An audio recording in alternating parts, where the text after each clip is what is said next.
Greetings, everybody. I'm Jeremiah. That's him. She's Vania. That's me. Welcome to another episode of the Beard and Curls podcast, where culture and creativity meets consciousness. If you're new here, consider subscribing to our YouTube channel. Or follow us on your favorite platform for the latest, most exciting conversations anywhere. Okay, let's do this. Cue that intro. What's up, guys? It's your girl, Margot Bingham. Karen Parsons. You're now tuned in. You're now tuned in. You are now tuned in. You are now tuned in to Beard and Curls. Beard and Curls. Beard and Curls. Beard and Curls. Beard and Curls. Keep it locked. Today we have with us Michael Hawthorne Jr., CEO of halōloop, Reverend, and so on. He is so decorated. Please be sure to check out the full bio in the show notes. You know him, you love him. Mike, welcome to the show. Hey, thanks for having me. I'm super excited to join you all. Awesome. We're glad you're here.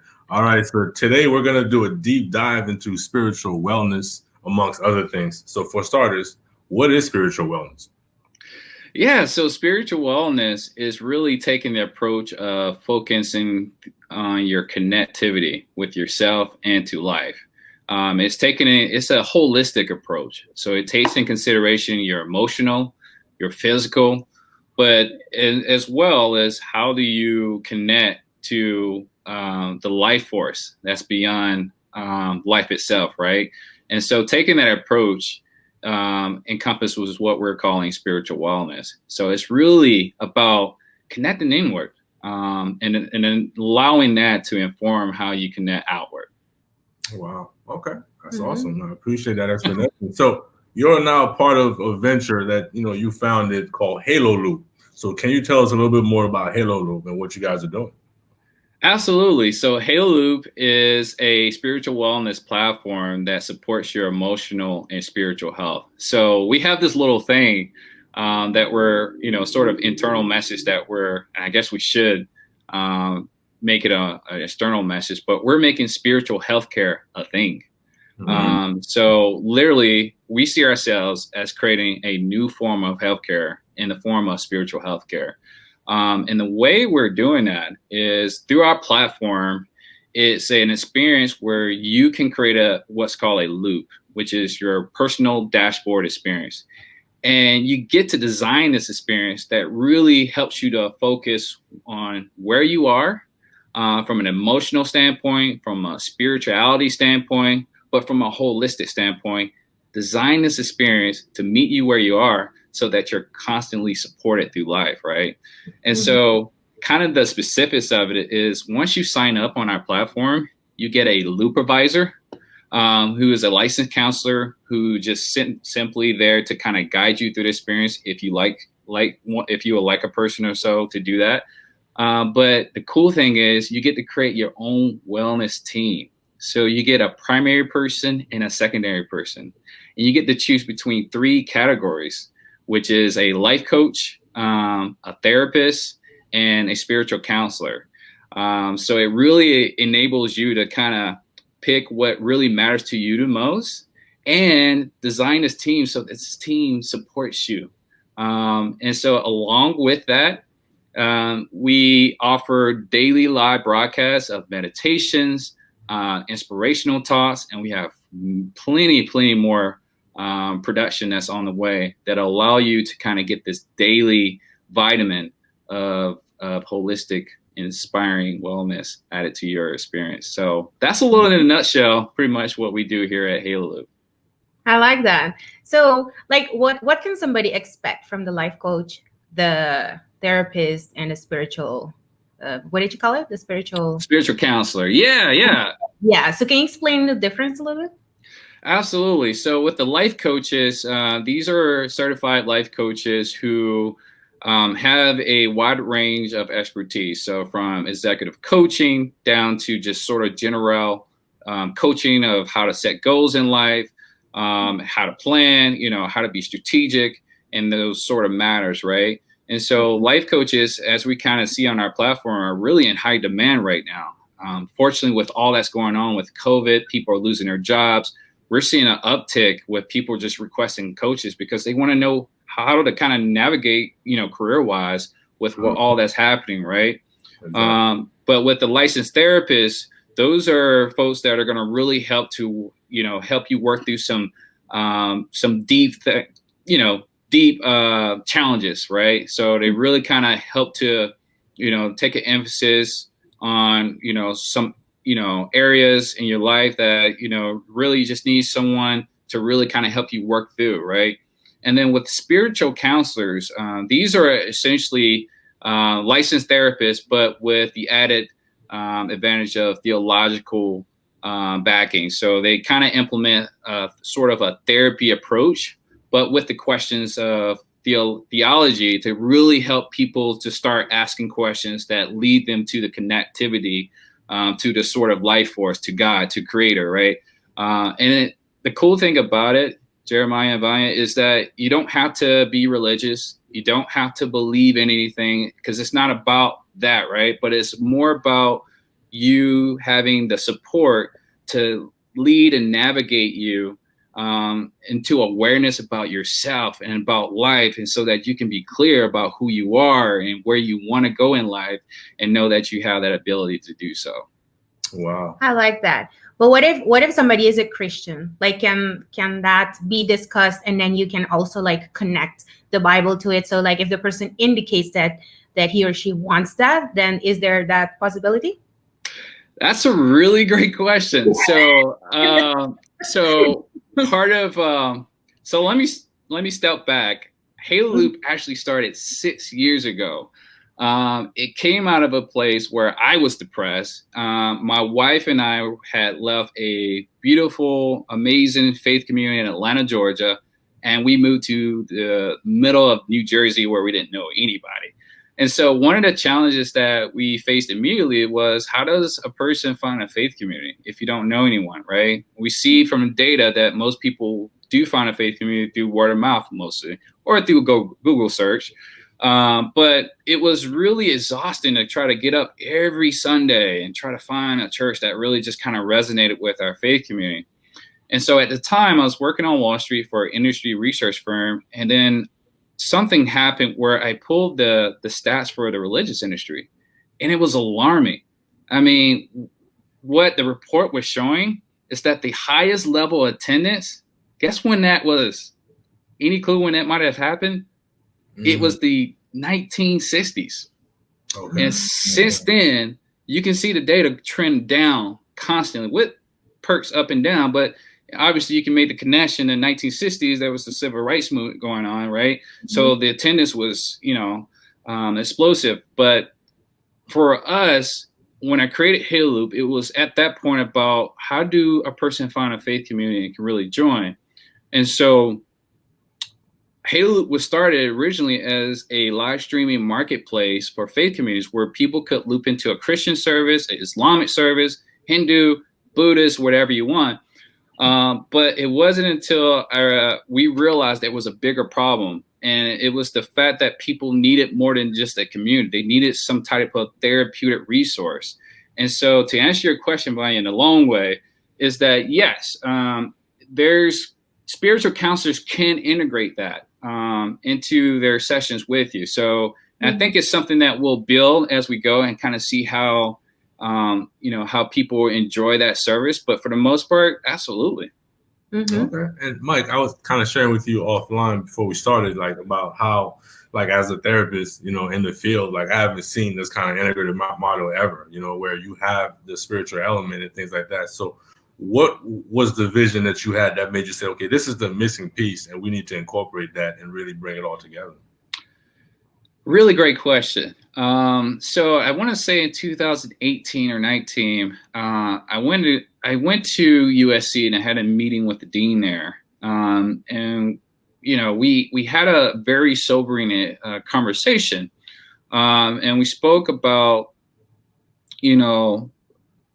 sort of the nationwide unfortunate phenomenon of students committing suicide on campuses. And it was alarming to me. And it was so sobering in a sense that I kind of came away so heavy-hearted, but I came away with the understanding that developing a platform where people could just loop into a video wasn't going to cut it. It needed some sort of tangible return for people. And that's when we start to look at the data, and we came away with, oh, we need to make this a wellness experience, not just a user platform that someone can go in there and just tap a button and look and just log off, right? But we needed to create an experience where people can be connected to other human beings, where they can be supported. And so that was the missing piece that really shifted halōloop from being just a live streaming marketplace to being more of a spiritual wellness platform. And I'm really glad that happened, because the results that we're seeing is that people are using their support groups left and right. And I cannot tell you the feedback that we've gotten so far is that, wow, I am so grateful that this is here, and to have my own team and to have this sort of experience is overjoying, especially in today's time. Mm-hmm. Wow, Mm-hmm. wow, that's powerful. That's powerful. Yeah, it sounds interesting. So who is this for? Can anyone sign up? Yes, absolutely. Anyone can sign up. And right now, to sign up, you just simply go to halōloop.com. There's a sign up button that just asks you a couple of questions, and then allows you to create your account. And then immediately you can go right into the dashboard, look at some of our providers, and book a meeting time with those providers. And then a loop provider will reach out to you that'll get assigned. And so you have that person as a support as well, because sometimes you might not be able to get to your therapist when you want to, right? Because you have to schedule it. But that loop provider is so critical, because it allows a person, regardless of what they're feeling, hey, you can even call your loop provider, you can text them, you can just go into the dashboard and do a chat conversation, and that person is going to respond right away to your message. So nice. No, that's what's up. So I know earlier you talked about like the numbers being on decline and things like that, as far as people not being able to tap into like maybe a community, a faith-based community. So I know I saw a report not too long ago, as far as, with people not being able to go to church because of the COVID and things like that, that we may be headed towards, religious recession, spiritual recession in that case. But the demand is still high. And so there's still an explosion in that. So how can halōloop fill that void? Absolutely. So sort of being the spiritual healthcare system, right? There's absolutely an effort on our part to be there for churches and religious institutions as well. Because what we realize is that people still need therapy. People still need counseling. And those are just great add-ons to the experience of community. And I want to make this clear, and I appreciate you bringing that up, Jeremiah, because in no form or shape or manner, we're not replacing the ideal of a faith community, but we see ourselves more as an add-on feature, like an add-on benefit that you would get at a car wash, right? You get a base wash, but here are some extra features that you can put some real extra shine to your soul, right, in your spirit. So, that's how we're kind of approaching our efforts in relations to address communities, to be there as a resource entity that they can have for their members, because you're right, the demand is exploding. And also we're seeing an uptick in therapy. We're seeing an uptick in sort of the therapeutic platforms like Headspace, Calm. All of those things are soaring out the roof. So we're here as the unique vehicle that blend both those worlds into one. Wow, no, that's powerful. That's powerful. And so I wanted to then kind of dive into, another aspect of this. So even though there's people who are not tapping into a faith-based community, I think the number that I saw from the reports was 114 million people have chosen either to not go to church or can't find a church, community, but it doesn't mean that it's not important to them. So why is it so hard for people to tap into a faith-based community from your perspective? Yeah, so you're absolutely right. IBIS World published this report that basically just said that, the industry is in such a decline, but the demand is just still exploding. And half of the American population itself identify themselves with a particular religion, but do not associate with any membership, right? And so a lot of those variables, what we've seen through Pew Research, sort of the Association of Religious Archives, is that people are falling away for a major segment of theological beliefs. A lot of people are just some of the theologies that are espoused. A lot of people are just not really, it's not resonating with. And so there's a huge divide with that alone. And then the other part of it is that as Americans, we are incredibly busy. Our lifestyles are incredibly busy. So when you think about the model of church and sort of the traditions of a lot of organized religions, is that there's a clash within that, right? So I don't have time to go to a Bible study. I don't have time to, connect, right? And so we saw from even technological aspect, there's been sort of a decline in that. But I would say, honestly, I think just the beliefs is just what's one of the main variables that's causing a lot of decline, unfortunately. And we're also seeing that those same group of folks are self-identifying as spiritual. And so that's where we really come into hand for those audiences as well, because we realize that where do you go if you don't really particularly have a faith community, but you still want to nurture the spirituality? And so it really kind of leads to this sort of dichotomous dilemma on hand. Mm-hmm. Wow. Yeah, powerful, powerful. So I wanted to ask you, Mike, so obviously you're an entrepreneur. You talked about how halōloop has been in the works for about 6 years. And so why is it important for entrepreneurs to know if they're growing as a flower or as a tree? Absolutely. So, me starting out in tech was a really interesting experience. And the reason I say that, because I started out with so many myths about what it meant to be in tech as an entrepreneur. And a lot of those myths were very costly to me in the end. I took out unbelievable amount of money out of my retirement, right? And it caused, and it sort of just kind of led me down this path of, what I thought was what may be, hey, a Mark Zuckerberg sort of situation. All I got to do is put this platform out there, then I could be the next billionaire, sort of entrepreneur, right? And that's not the case. And I think part of this experience, I had to understand what was the creator calling me to build. And I had to be very clear about what it was I building and who was I building it for. And so it led me to this ideal of, okay, well, let's do some real self-reflection. And it was only until I got into that space of really self-reflecting, really focusing on, what it was that was on my heart to birth into this world, that I became very clear. Why is it important to determine if your business is a flower versus a tree?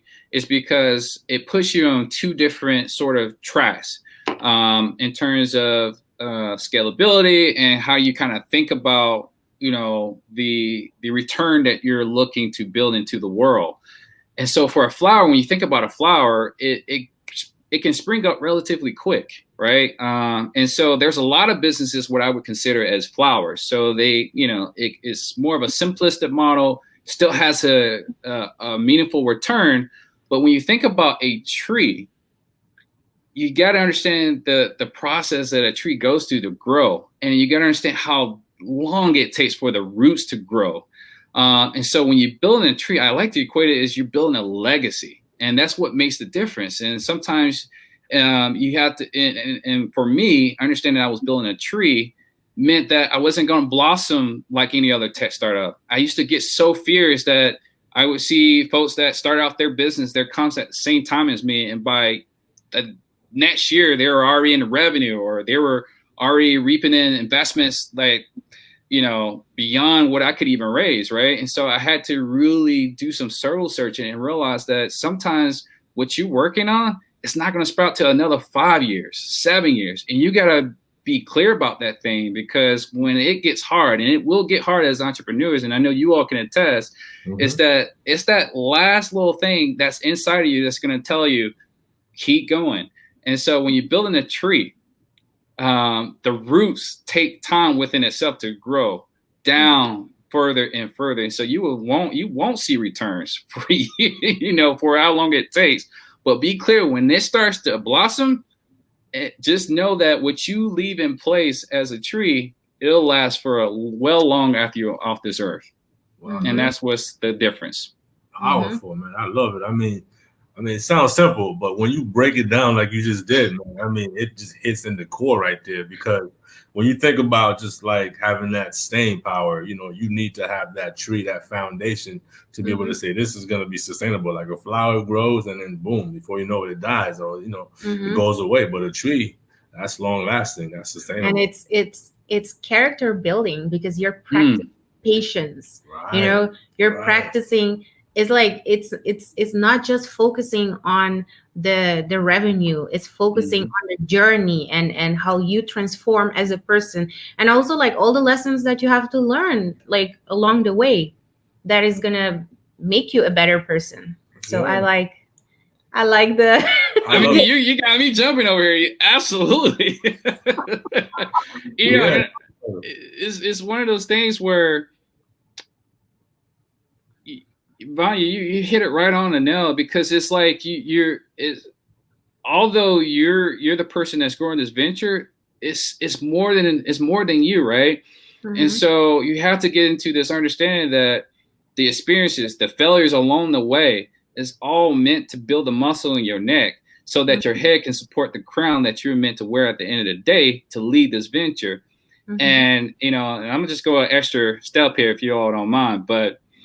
Being a Black person in America, as we all know through all the social upheaval that's happening right now with exposing racism and institutional racism, one of the things that, that I'm becoming clear about when building a tree is generation wealth. Is, my wife and I, we were having this conversation just yesterday. And it was about the fact that both our grandparents had passed, and for the first time, I think we didn't realize that we got nothing from it. Whereas other people in America, when their family members pass, they're still receiving some type of an inheritance. And it just hit us, and to the point where we just sat in silence, like, geez, yeah. And then it made us think, like, where are we going to leave our kids? And so, when we look at the history of our people, this whole conversation of reparations, you can see why people are really serious about it, because our grandfathers and great grandfathers and mothers have built this country and received nothing. So we having to do a lot of this from scratch. And so, it really becomes important. And then, and I sort of tell people in my circle, like, hey, it's great that you build your business, but look at the long-term goal of what that could be. Leave a legacy. Leave something that gives your kids the next step up, and that gives them their kids next step. Because if we can do that, then we can start to see sort of the cycle of generation wealth being able to come into play. Wow, no, I love it, man. It kind of reminds me of something that I heard a while ago, or I read somewhere a while ago. Like, even though you don't come from a wealthy family, but a wealthy family can come from you.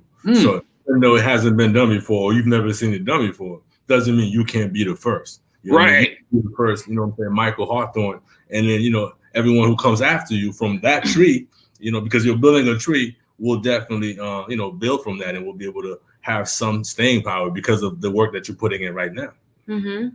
Absolutely. And when you think about a tree can grow fruit. It can always enter the sustaining sort of activity of seasons, and as long as you take care of that tree, it'll always produce its fruits and vegetation, right? So absolutely.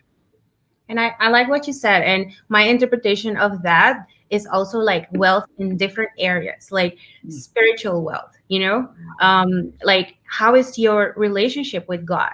Like, how are you going to pass that to your children? Like, how are you going to inspire them to maybe build a different type of relationship with God than you were taught, for example? You know what I mean? Depending on the person. And also, like, emotional wealth, relationship wealth, like all those things, like healthy cooking. Like there is so much that you can pass on. And so it's like that holistic approach, when you think of wealth, of having all these different aspects.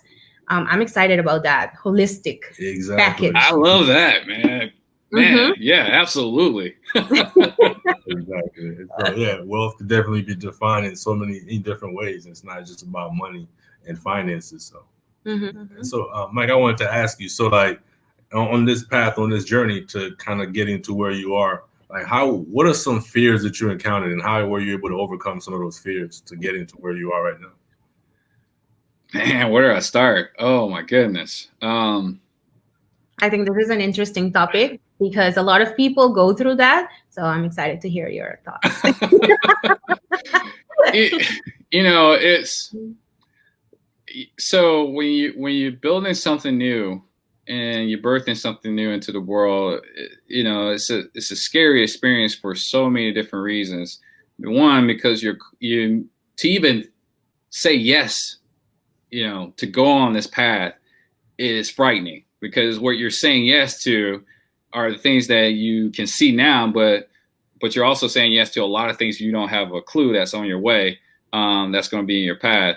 And part of it is leaving your comfort zone of, and I like to say the illusion of your comfort zone, right? Because a lot of people say, well, I got a great job. Well, jobs are still not, a way of security, right?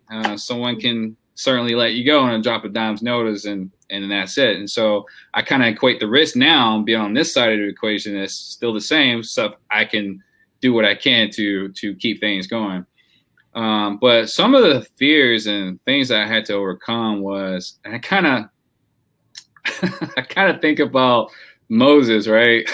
Try to kind of take it back to a biblical perspective, where he's delivering the people of Israel from Egypt, and the whole parting the rivers. I kind of look at me being right behind Moses, and he parts the rivers, and I'm like looking up, and I'm like, wow, this, it's like at any moment this could come clashing down, right? And then just imagine being so far down into the ocean, and you're looking back, it's like, do I turn around? At the same time, this whole army is chasing me, right?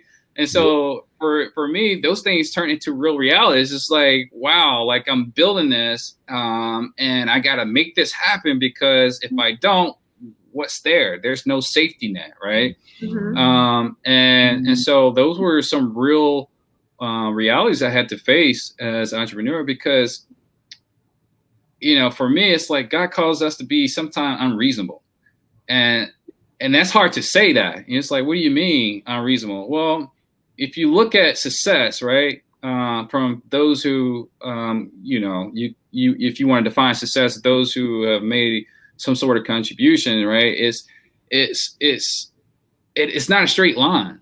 And it really calls at times to make some very uncomfortable decisions. And you're not going to always have all the facts lined up so you can just make this, very anticipated decision. And so, for me, it was like, I don't know what's going to happen.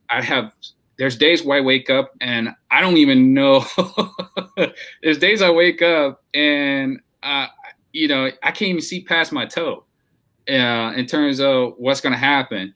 But, you have this plan, which is great to always have your plan and kind of be strategic as much as possible. But just know, like, there's going to be days and weeks and months and years that come where it just is going to seem like you're not hearing a word on what you should be doing and which way you should be going, but it doesn't mean that you should stop. And that's what I had to learn. That's what ultimately that inner sanctum of like, just keep going, really, really pushed me to the point. Because if you think about it, I started this 6 years ago. I would say any person that's logical would have said, okay, after year 4, you need to let this thing go. And it wasn't until this year that halōloop started to take off. And so I couldn't imagine a guy coming to me and say, hey, you're going to start this business. Even though you think it's going to take off after the next year, it's not. You're going to have to wait 6 years. And the question I have to people is, if you're starting a business, could you see yourself possibly still working this business if it's not going to take off to X amount of years? And so that's some of the real realities that come with the territory. But the reward is insane.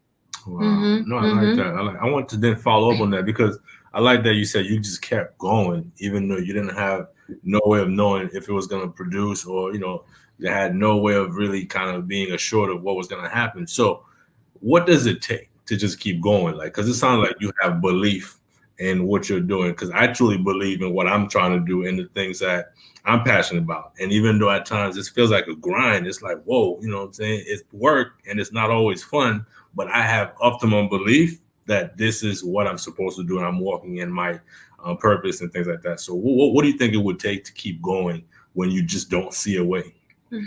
It's a process. It's a process with yourself, and it's a process externally as well, with those in your community and with your connectivity with the Creator.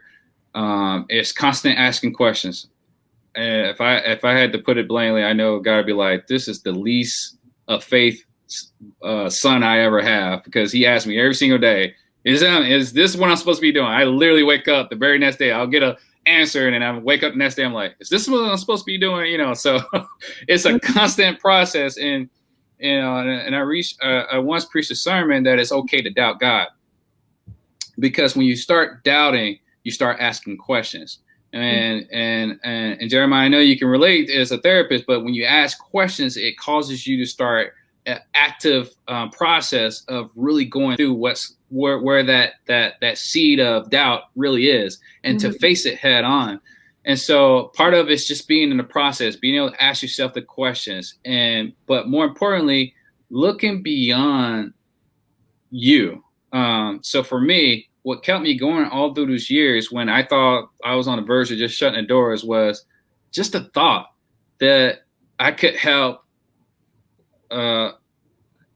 somebody on this planet see another day, someone who's maybe contemplating suicide, and because they got a hold to halōloop, it diverted that unfortunate reality for that person. Or hearing a mother of two who's struggling to say, you gave me hope that I can make it through this.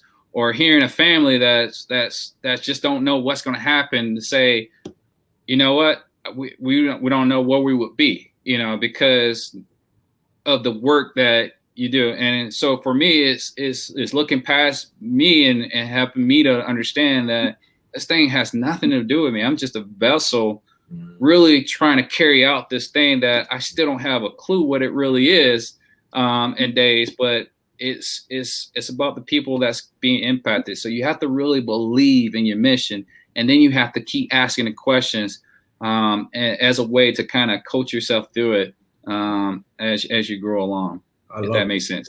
Yeah, totally. It's like, being able to do something that's beyond yourself, and then being able to say, wow, this is going to reach somebody in a meaningful way, even though I don't know that yet, or I can't see that right now. And so I love that. Yeah. And I mean, I fully believe that we all have a gift and we all have a purpose. And if this is what God entrusted you to do, he will equip you.